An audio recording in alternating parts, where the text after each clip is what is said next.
Good morning, and welcome to your weekly message from First Congregational Church, Milford, New Hampshire. I'm your pastor, Al Hoyt. Today is Thursday, December 9th. Well, I'm sorry to say that the numbers from the COVID virus are going in exactly the wrong direction.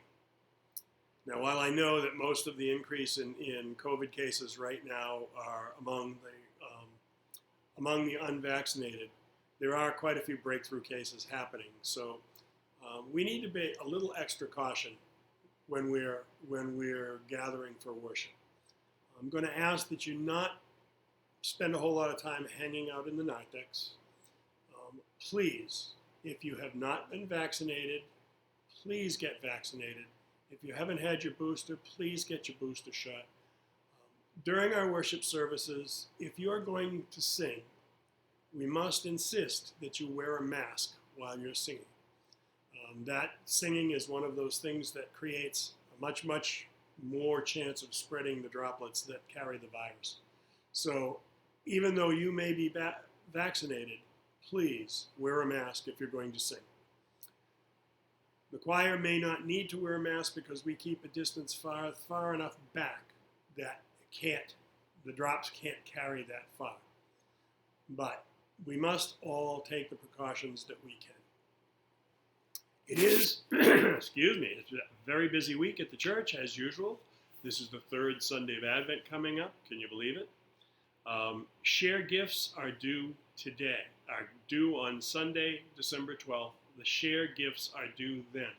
They're due at share on the 13th. So if you're delivering them to share, please deliver them between now and Sunday. If you're bringing them to the church, we'll make sure that they get over there on the 13th. If you are on the Board of Missions and Outreach, we will be having a hybrid meeting at 12:30. Look for the link.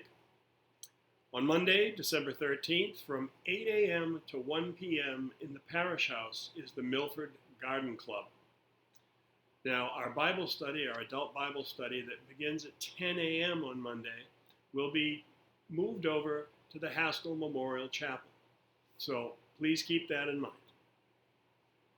On Tuesday, December 14th, the Souhegan Valley Chorus will be rehearsing from 6:30 to 9:30 in the Parish House. On Wednesday, December 15th, the January greeting articles are due. A little note here. The January greeting article is still just a greeting article. The greeting articles are about what's happening in the church this month. The annual reports will be due soon, but these are not them. This is just the greeting article. The annual report is to report to the congregation what we did last year. The greeting articles are to talk about what's going to happen this month coming up. On Thursday, December 16th, the choir will be rehearsing at 7:30. Now, if you're going to put a flower dedication in our bulletin for the Christmas Eve service, your flower dedications are due in the church office by Thursday, December 16th. If you want your flower dedication to be put into the bulletin, it has to be in Carol's hands by Thursday, December 16th. On Friday, December 17th, the church office will be closed. And one of those fun things that I like to put out is that our church, over the years, has developed some interesting traditions. And one that has begun since I came here as your pastor, some almost 5 years ago, we have begun the first Sunday after Christmas. We have designated as Holiday Sweater Sunday. Wear your best holiday sweater. In years past, I have referred to them as Ugly Sweater Sundays and was roundly chastised by several people that my sweater is not ugly. So I will be wearing my most festive and pretty homely Christmas sweater. So I hope you will all do the same and join us for worship on the 26th. So in yesterday's daily devotional from the United Church of Christ, there was fairly good devotional written by a pastor from the Park Avenue Congregational Church in New York City by the name of Kajay Dusha. She's a very poignant writer, and I found this one particularly interesting, and I hope you do too. Let me read it to you. This is entitled, Watch Out. With many other words, Peter warned them, and he pleaded with them, save yourselves from this corrupt generation. That's from the book of Acts, chapter 2, verse 40. And Kaji writes, in season 3 of the Coen Brothers series Fargo, the chief villain says, the problem is not that there is evil in the world. The problem is that there is good, because otherwise, who would care? Evil is happy when good keeps its distance. That goodness exists is inconvenient to evil, which is bent on making no one care. But the existence of good in the world makes us care, and caring is what will save us from this corrupt generation. Ours is the generation of a news cycle designed for short attention spans, unashamed public bigotry, and official violence, all played out in real time for all to see. But if that's all we consume, if that's all we are watching, it could easily seem that there's no good in the world. Despair creeps up and into our souls, shrouding us in apathy. Because the villain is right. Without good, who cares? But by some miracle of grace, we do care, don't we? We care, so we know good exists. We care, so we know evil is not alone in the world. It doesn't have free rein.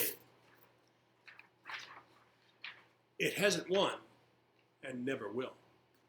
As long as we care, because we care, we know we are saved from our generation's despair and apathy, and the whole world can be too. Every year, Advent asks us to watch, to pay attention to the world closely enough and patiently enough to notice that there is more than evil in it, more than despair, to watch long enough and closely enough to see that good, to welcome its continual arrival among us, to ground our hope in its grace, to name it for others in testimony of word and deed, and to dedicate our lives to enlarging it, even suffering for it, caring deeply and with all our hearts. And Kaji offers this prayer. O come, O God, with a good that I can never ignore. Amen. I found that quite meaningful for this Advent, and I hope you did as well. Please join me in the Lord's Prayer.